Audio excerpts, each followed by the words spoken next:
UK halts support for fracking due to earthquake fears. London, AP.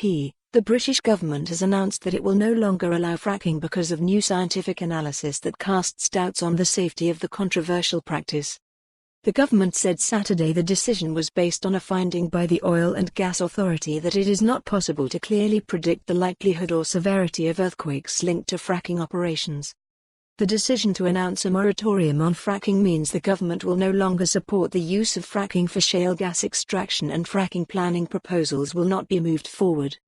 Business and Energy Secretary Andrea Leadsom said the new report makes it clear that the government cannot rule out future unacceptable impacts on local communities where fracking is allowed. For this reason, I have concluded that we should put a moratorium on fracking in England with immediate effect, she said.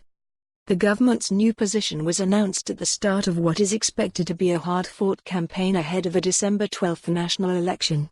There have been considerable protests against fracking in recent years. The announcement drew praise from local activists and environmental groups, although some called for a permanent ban on the practice, not just a moratorium.